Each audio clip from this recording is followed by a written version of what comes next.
इस कार्यक्रम के पुण्यार्जक हैं सौभाग्य कोहिनूर श्रीमान संजय जैन, श्रीमती ममता जैन परिवार, ग्रेटर कैलाश दिल्ली। सौभाग्य भक्त श्रीमान विजेंद्र जैन, श्रीमती निर्मल जैन परिवार, गुरुग्राम। सौभाग्य भक्त श्री मनीष गोधा, श्रीमती सपना गोधा, गोधा एस्टेट परिवार, इंदौर।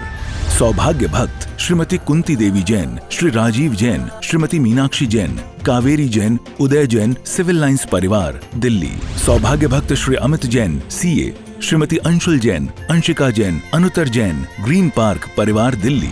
सौभाग्य भक्त श्री राजीव जैन, श्रीमती साक्षी जैन, श्री आयुष, श्रीमती दिशा अगड़िया, श्री नमन जैन, श्रीमती ईशा जैन परिवार, गुड़गांव। सौभाग्य भक्त श्री आलोक जैन, श्रीमती पायल जैन, कनिष्का जैन, शौर्य जैन परिवार, भजनपुरा, दिल्ली।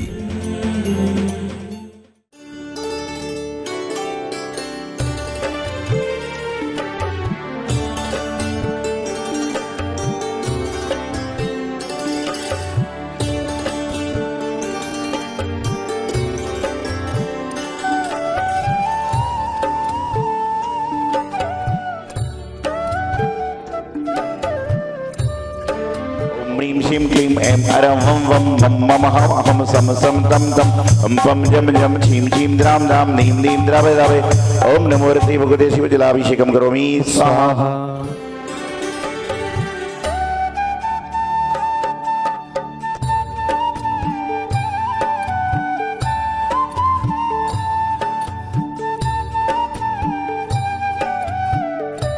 ओम नमः शिवेभ्यः, ओम नमः शिवेभ्यः, ओम नमः शिवेभ्यः। श्री वीतरागाय नमः। ओम नमो अर्ति भगवते श्रीमते श्री पारसिद्धंकराय द्वादश सुखभद्राय सर्वज्ञाय स्वयंभुवे सिद्धाय बुद्धाय परमात्मने परम सुखाय त्रिलोकमयि व्याप्ताय अनंत संसार चक्र परिवर्तनाय अनंत दर्शनाय अनंत ज्ञानाय अनंत सुखाय सिद्धाय बुद्धाय त्रिसंकराय सत्य ज्ञानाय समझियारी का श्रावक श्राविका मनो चतुर्संगो सर्व विनाशनाय घाति कर्म विनाशनाय अघाति कर्म विनाशनाय अवयस्माकम्।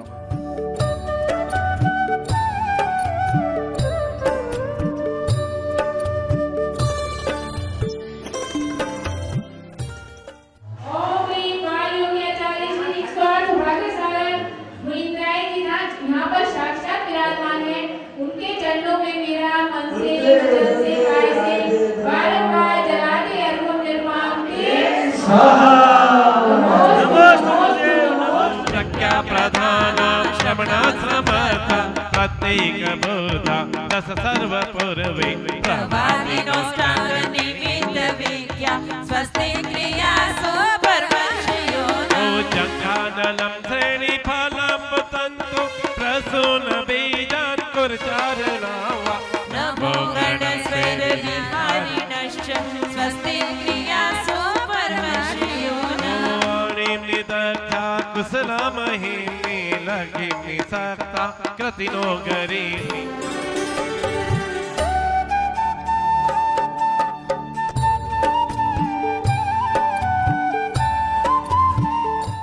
महानुभाव, आज पर्वादिराज का पर्युषण पर्व का चतुर्थ दिवस। वैसे तो 4 का हमारी जैनागम में बहुत बड़ा महत्व है। गति कितनी होती हैं?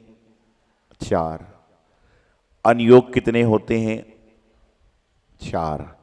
4 गति होती हैं, 4 अनियोग होते हैं, और जो मुख्य दिशाएं होती हैं वह भी 4 होती हैं। और जो व्यक्ति इन 4 चीज़ों से निजाकत पा लेता है, 4 चीज़ों में निपुण हो जाता है, उसको अन्यत्र कहीं कोई चीज़ की पाने की आवश्यकता नहीं होती। आज पर्वादिराज पर्युषण पर्व का चतुर्थ दिवस है। पहले दिन आपने क्रोध का शमन किया, मान को नष्ट किया, माया को त्याज्य किया, और आज लोभ की बारी है। कहते हैं कि एक कुएं में 4 जानवर गिर पड़े और गिरने के बाद में मरण को प्राप्त हो गए। तो क्या लोग उसका पानी पिएंगे? नहीं पिएंगे। तो पहले दिन एक जानवर को निकाला, दूसरे दिन दूसरे जानवर को निकाला, तीसरे दिन तीसरे जानवर को निकाला, और चौथे दिन चौथे जानवर को निकालने के बाद सारा पानी भी निकाला और उसके बाद में पानी स्वच्छ हो गया। तो इसी प्रकार से इन 10 दिनों में सबसे पहले क्रोध को त्याज्य करते हैं, माया को छोड़ते हैं, लोभ को छोड़ते हैं और मान को समाप्त करने के बाद आगे कार्य संपन्न होता है। शुचिर भावा इति शौच्य, जहां पर शुद्धता है, मन में कोई लोभ लालच की वृत्ति नहीं है, उसका नाम है शौच धर्म। शौच अर्थात शुद्धि, सफाई। जहां पर आत्मा में राग देश लगा हुआ है वहां पर कहीं ना कहीं लोभ है। लोभ कितना है, कैसा है, यह महत्वपूर्ण नहीं है, लोभ क्यों है यह महत्वपूर्ण है। अभी आप पढ़ रहे थे गोधन, गजधन, बाजधन, क्या पढ़ा था आगे पूजा में? आप लोग रोज पढ़ते हो, सुनते हो, लेकिन समझते नहीं हो। कहते हैं कि गोधन है, गजधन है, अन्नधन है, लेकिन इन सब के बाद भी यदि संतोष रूपी धन है तो समझ लेना कि बाकी सारे धन अपने आप सार्थक हो जाए। लेकिन इंसान की नीयत कितनी खराब है। तन की भूख तनक सी, एक पाव दो सेर, और मन की भूख अपार है, चाहे मिले सुमेर। कहते जो रोटी है, पेट की भूख है, वो कितनी है? 1 रोटी, 2 रोटी, 4 रोटी, 5 रोटी, 10 रोटी, 15, 20, 25, 100 रोटी। तन की भूख तनक सी, एक पाव दो सेर, और मन की भूख अपार है, चाहे मिले सुमेर। यहां पर आप बैठे हो, अब पड़ोस में कोई व्यक्ति आ जाए कि अरे मैं वहां कार्यक्रम में गया था, वहां पे बहुत सुंदर सुंदर व्यंजन बने थे, तो यहां जो आदमी बैठा है, अरे यार मेरी भी मति मारी गई, मैं भी काश यहां ना आके उस कार्यक्रम में जाता तो मुझे अच्छे अच्छे व्यंजन मिलते। क्या होता? अच्छे अच्छे व्यंजन मिलते। और अगले दिन इंसान वहीं पहुंच गया और वहां जाकर पहुंचा तो व्यंजन तो दूर, नमकीन भी अच्छा नहीं था। कहने लगा इससे अच्छा तो मैं जहां था वहीं था। ध्यान रखिए, जिंदगी में लोभ वृत्ति को छोड़िए। जो लोभ करते हैं उनके जीवन का नाश हो जाता है। लोग कई तरह से छोड़ते हैं, कई तरह से पकड़ते हैं।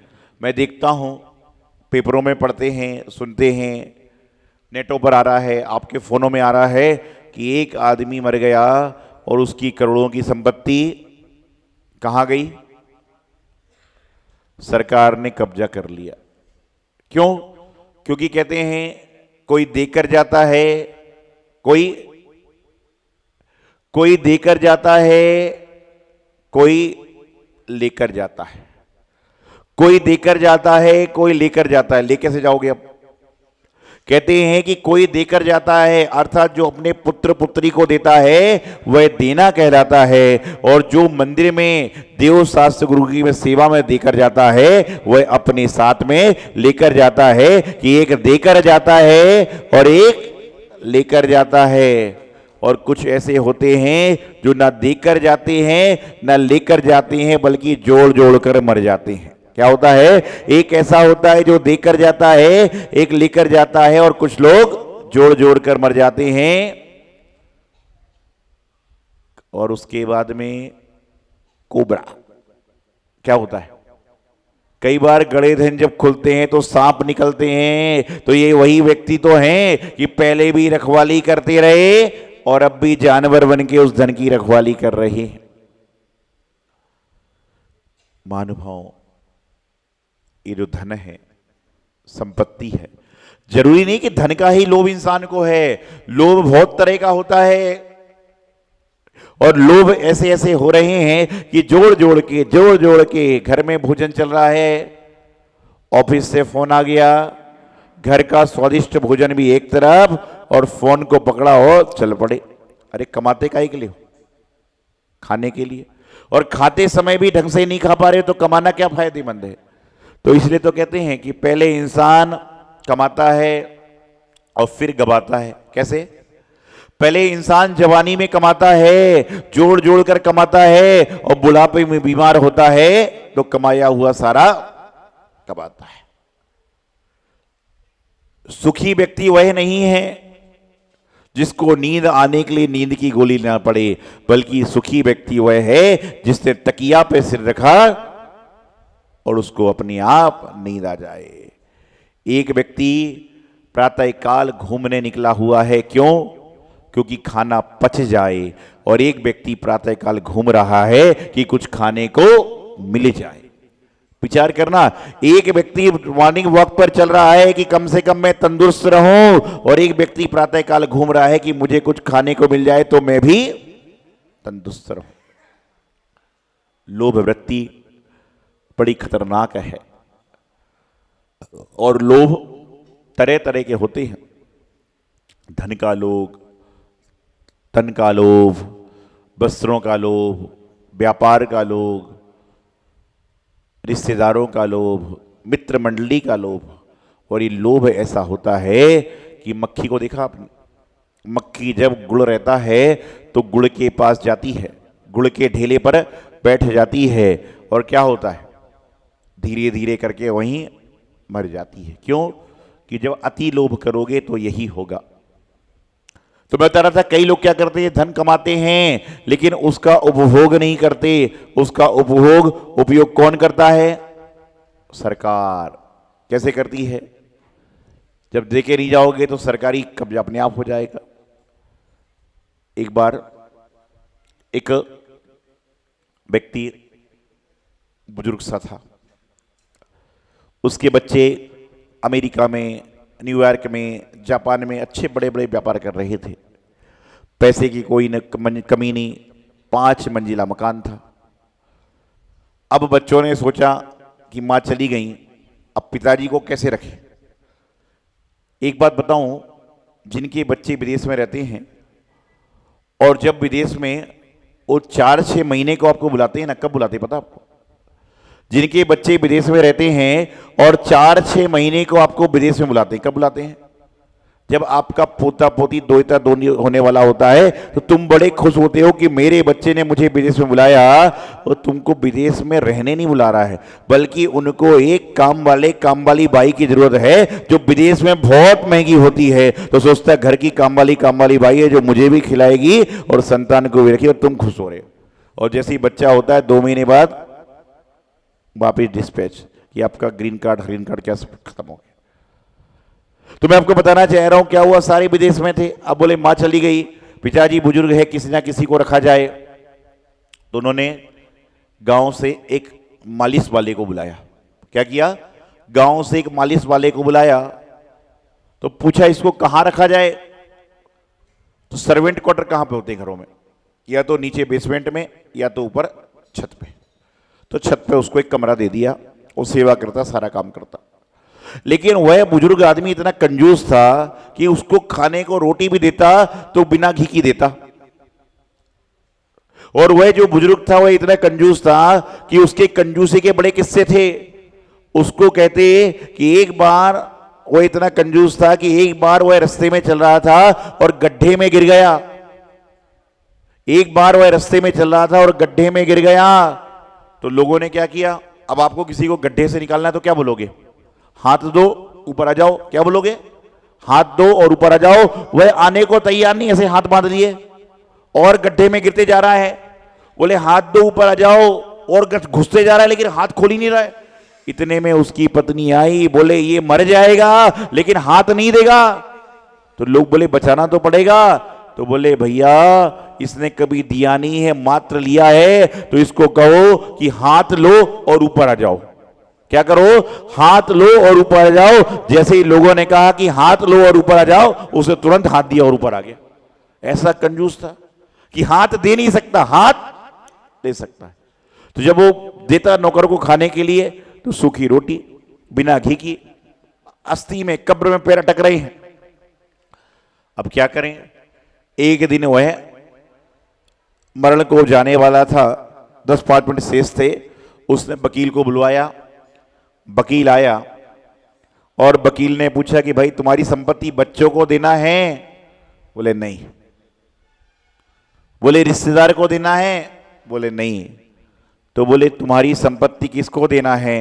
तो उसने ऐसा हाथ उठाया और मर गया, ऐसा हाथ उठाया और मर गया। उसका कहना था कि मेरी संपत्ति ऊपर वाले को देना है। उन्होंने कहा ऊपर वाले को देना है।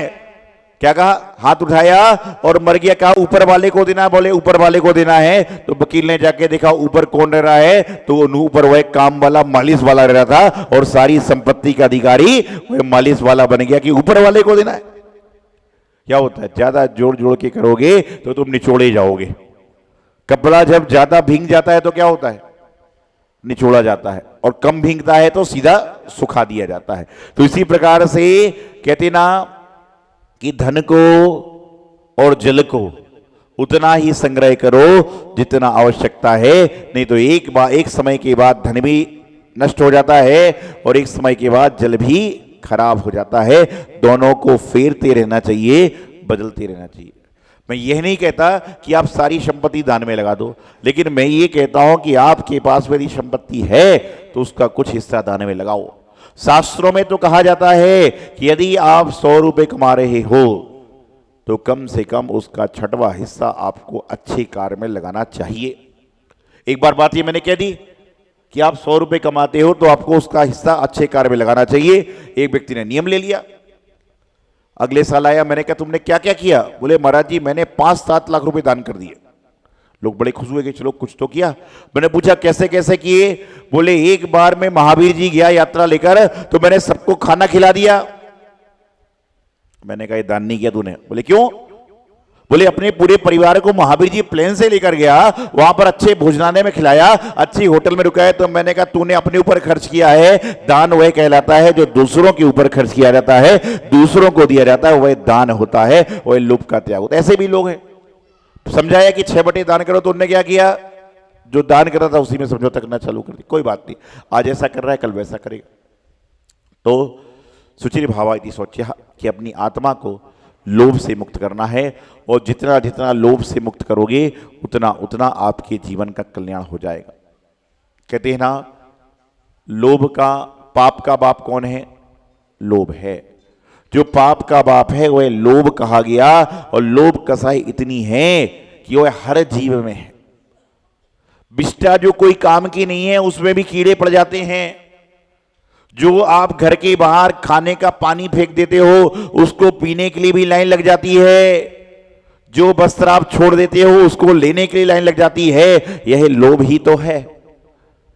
और यह लोभ इतना खतरनाक है कि वह भूल जाता है इंसान की मैं क्या हूं और मैं क्या कर रहा हूं। और लोभ कैसा होता है? आपने कभी गोलगप्पे खाए? एक व्यक्ति बोल रहा है महाराज जी अभी क्यों याद दिलाते हो? गोलगप्पे खाए? कभी आपने ठेले में भी खाए होंगे? खाए नहीं तो देखा होगा खाते हुए। तो गोलगप्पे जब ठेले पे आदमी खाता है तो जितने पैसे के गोलगप्पे हो जाते हैं सारे समाप्त हो जाते हैं। उसके बाद क्या करता है? क्या बोलता है? थोड़ा पानी दे दो ना। दान अलग चीज है, भाव अलग चीज है। तो लोभ को त्यागिए, और प्रत्येक व्यक्ति ये संकल्प कर ले कि जितना मेरे पास भोजन आता है उसमें से एक भोजन का हिस्सा मैं किसी जरूरतमंद को भोजन कराऊंगा। तो भारत देश में एक दिन ऐसी सुबह आएगी कि इंसान भूखा तो उठेगा, लेकिन ऐसी रात आएगी कि इंसान उस दिन भूखा नहीं सोएगा। यदि ये सब संकल्प कर लें तो सभी जीवन का कल्याण कर सकते हैं, अपना मोक्ष प्राप्त करते हैं। यही उत्तम शौर्य धर्म की व्याख्या आचार्य गुरुदेव सिद्धांत सागर जी महाराज। सौभाग्य कोहिनूर श्रीमान संजय जैन, श्रीमती ममता जैन परिवार, ग्रेटर कैलाश दिल्ली। सौभाग्य भक्त श्रीमान विजेंद्र जैन, श्रीमती निर्मल जैन परिवार, गुरुग्राम। सौभाग्य भक्त श्री मनीष गोधा, श्रीमती सपना गोधा, गोधा एस्टेट परिवार, इंदौर। सौभाग्य भक्त श्रीमती कुंती देवी जैन, श्री राजीव जैन, श्रीमती मीनाक्षी जैन, कावेरी जैन, उदय जैन, सिविल लाइंस परिवार, दिल्ली। सौभाग्य भक्त Shri Amit Jain, CA, Shrimati Anshul Jain, Anshika Jain, Anuttar Jain, green park परिवार, दिल्ली। सौभाग्य भक्त श्री राजीव जैन, श्रीमती साक्षी जैन, श्री आयुष, श्रीमती दिशा अगड़िया, श्री नमन जैन, श्रीमती ईशा जैन परिवार, गुड़गांव। सौभाग्य भक्त श्री आलोक जैन, श्रीमती पायल जैन, कनिष्का जैन, शौर्य जैन परिवार, भजनपुरा, दिल्ली।